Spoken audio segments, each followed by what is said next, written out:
O que está acontecendo?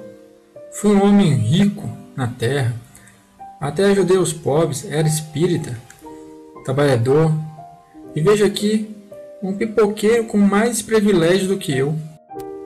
Aqui, nada fica escondido. Até os mais secretos pensamentos não há como dissimular. Aquele que era orgulhoso vê acima dele na glória, cercado de festas, aquele que havia desprezado na terra, ao passo que está relegado às últimas posições. Para o sensual, ter todas as tentações sem poder satisfazê-las. Para o avaro, ver o seu ouro dilapidado e não poder retê-lo. Para o egoísta, ser abandonado por todos e sofrer tudo o que os outros sofreram por ele. Mas qual o meio de atenuar ou evitar as consequências dos efeitos na vida futura?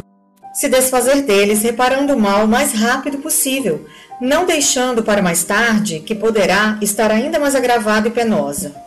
A nossa situação, desde que voltamos ao plano espiritual, é aquela que cada um preparou durante a vida corporal, através das escolhas.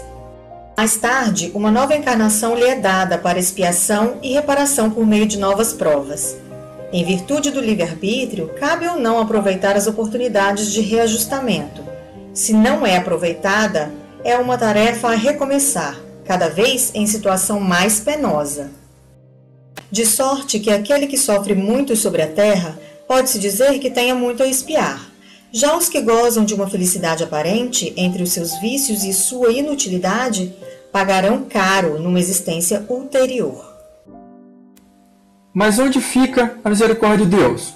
Então ele é um Deus cruel? Sem dúvida, é infinita a misericórdia de Deus, mas não é cega.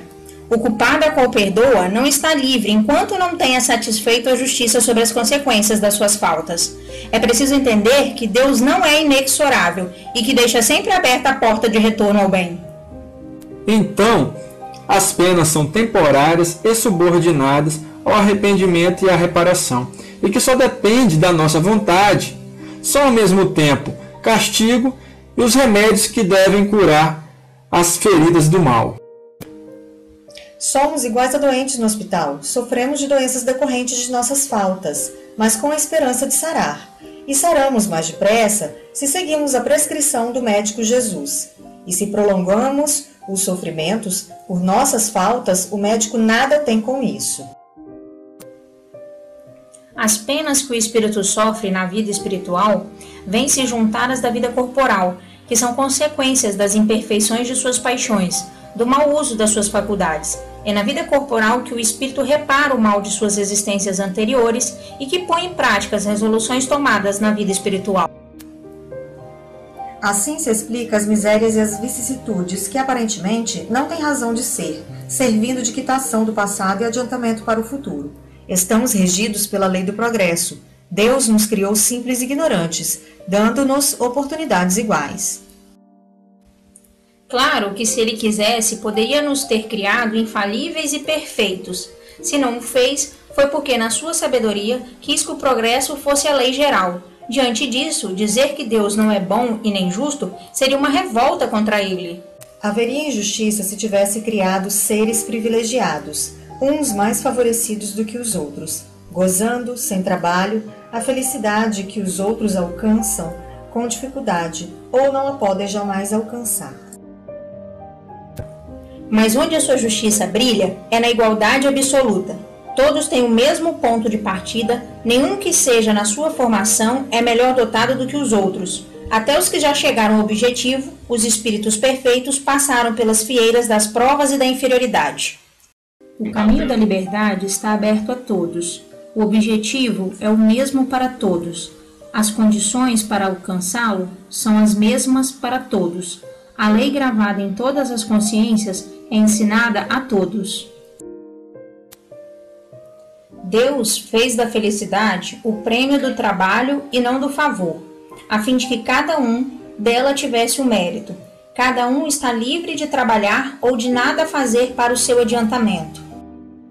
Aquele que trabalha muito e depressa disso é mais cedo recompensado. Aquele que se extravia do caminho ou perde seu tempo retarda a chegada, e isso pode se atribuir somente a si mesmo.